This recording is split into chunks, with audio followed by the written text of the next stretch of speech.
Welcome to Weather and Earth 25. I finally got the April and May 2020 update rolling. I was hoping to have it ready a little sooner, but it's been kind of hard keeping up with this whole crazy coronavirus pandemic that's been happening. I hope you guys are doing well and that this disaster is not affecting your lives in such a dramatic way. Well, I don't really predict these kind of events, but I do find it strange how this pandemic got really bad from February onwards, basically in line with how the months look so bad. If you saw my previous video, you'd know what I was talking about. And it's interesting to know because now that we go into April and May, the charts don't really look much better. I wish I had better news, but April and May look pretty powerful. But I will stick to my usual predictions, though. I think it's going to mainly, these charts are mainly for use to see when we could have really bad weather events or possible geological events like earthquakes and other, earth type disasters. So, just like in my previous videos, the first thing you'll see is the charts for the months, and then we'll go from there. And I'll show you some other things, including the text predictions that say what might happen during the months, and then of course the maps towards the end where you can see where I believe certain events might be more likely to happen and such. So, just like previous videos, my friends, here begins the predictions for April and May of this year. So let's have a look and see what's coming our way.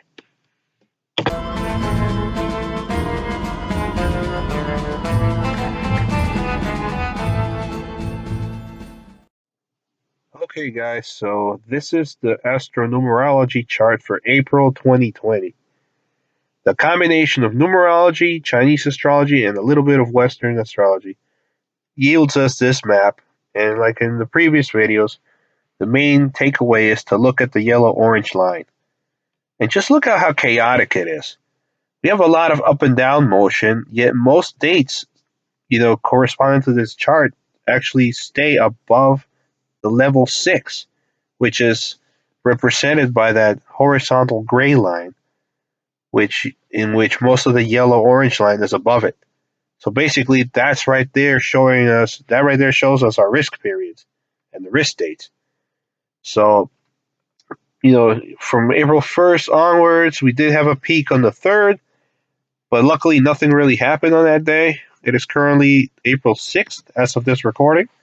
So most of these predictions are covering the period for April 7th onwards, which is our next peak.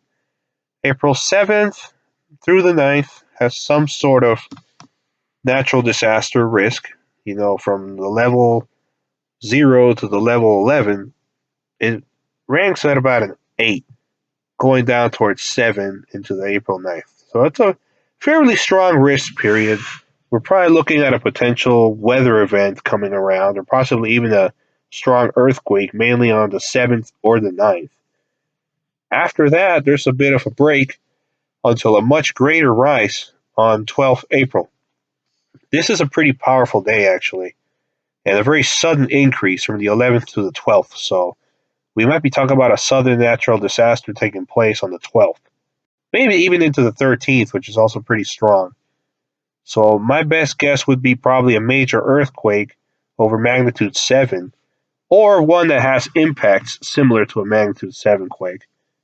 Or possibly even more likely than the earthquake, we might have a really bad severe weather outbreak that possibly starts late on the 11th as the risk is incoming, peaking on the 12th, and then lasting through the 14th, because it lasts till the 14th.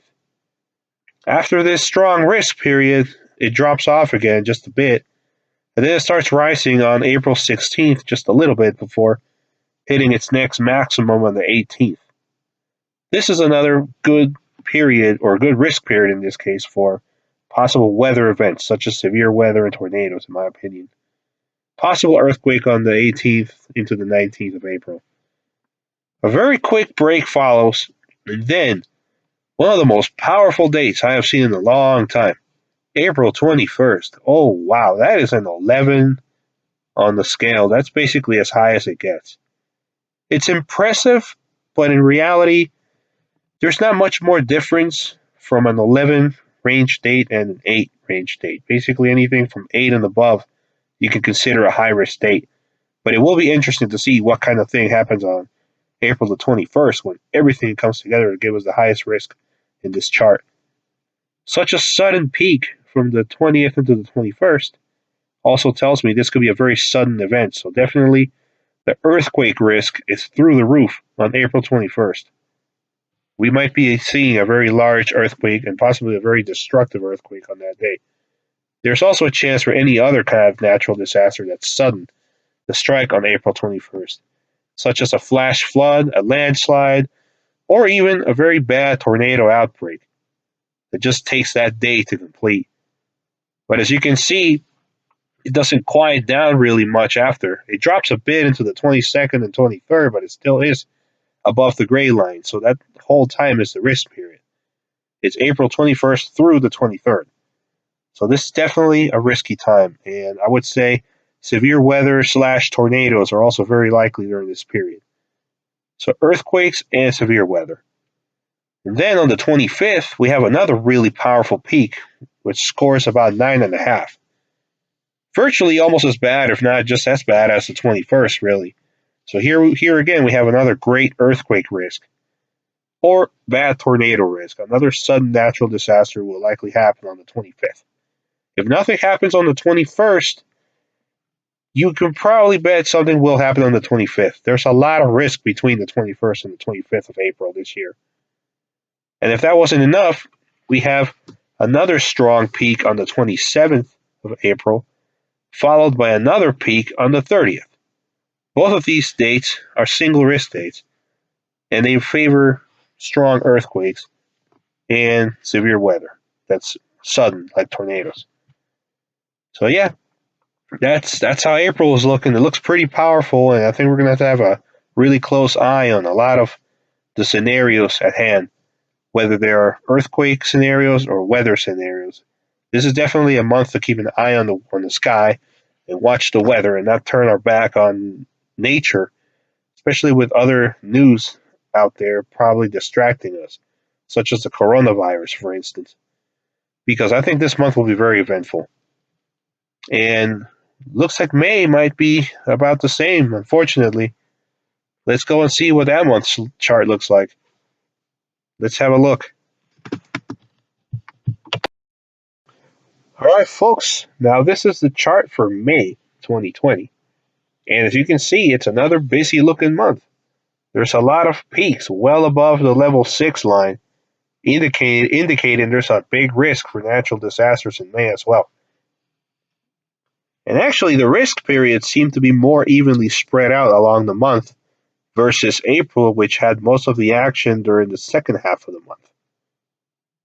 Here, May begins with a very low risk date on the 1st of May, so coming off the busy April 30th, there's a quick drop into the 1st of May, only to rise again from the 2nd to the 4th, and then drops on the 5th. So between May 2nd and May 5th, we might see a major natural disaster because the peak date is the 4th and it's about 9.5 on the scale. So, but then again, the May 2nd and 3rd is also pretty strong looking. So I'm thinking this could be a big weather week, possibly bad, severe weather events, or even a tropical cyclone event during this time. April might also have some tropical cyclones of note during the major risk dates, but May might have more. Other parts of the world become more active with tropical cyclones in May, so it'll be important to consider that scenario as well. Places like the Indian Ocean and the West Pacific start ramping up in May, so we might have to look out for that.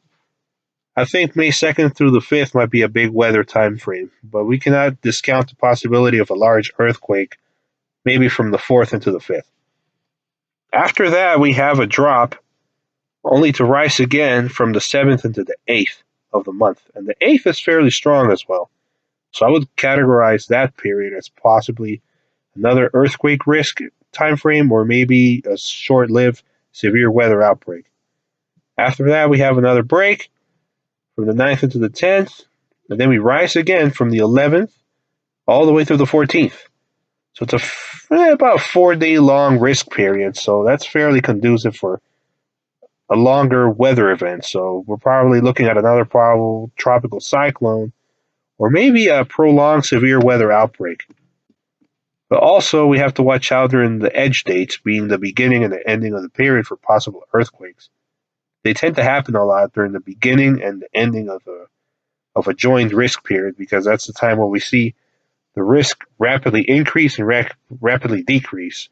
For some odd reason, it tends to trigger earthquakes or be trigger points for earthquakes. So in this case, May 11th and May 14th might bear watching. 13th into the 14th, just to be safe, because the 13th is also a pretty high peak date. Yeah, it'll be a versatile risk period for sure. After this, there's a smaller risk period from the 17th to the 18th, so the risk is not as high there compared to the other days of the month, but I would still probably say we might see some sort of severe weather event or maybe a flash flood or something. Then it quiets down just for one day before things really start cooking from May 20th onwards. And now this is a really interesting part of the month because the risk period is a little bit longer. May 20th through the 24th all favor a natural disaster.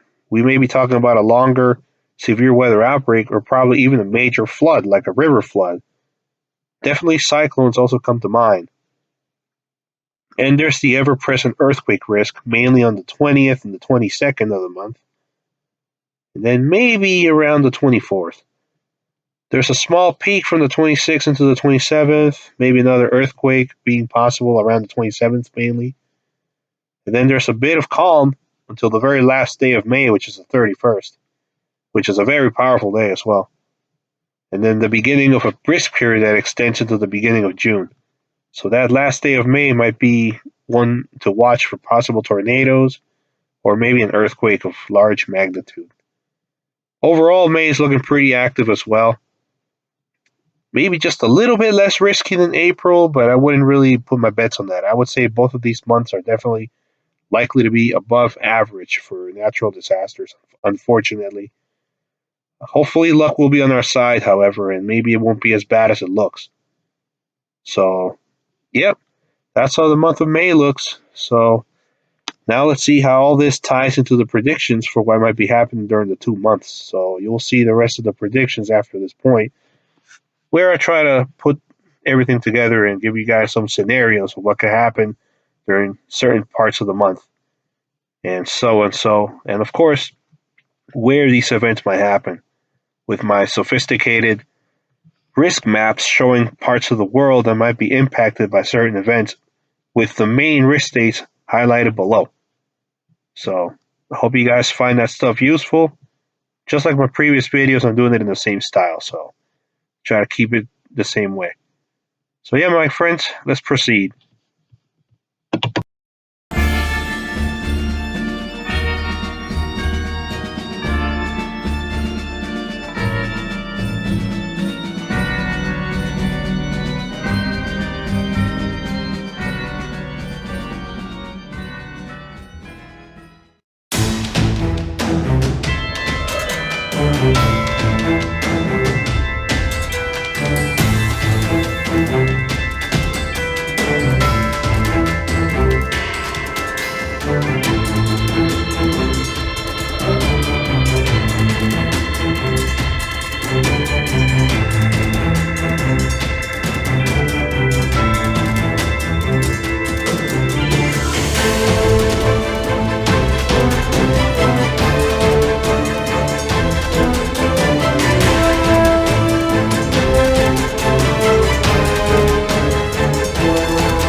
Alright guys, so that's how the months of April and May are looking. Looks like more busy times ahead, unfortunately. But let's keep our fingers crossed and hope that these events won't be as bad as it looks. You know, so at least, we'll be not having so much disaster. The coronavirus has already been bad enough this year. And I know this year is kicking our butts, so let's hope for the best. I'll see you guys again for June and July down the road. Thanks for watching. Take care. Bye.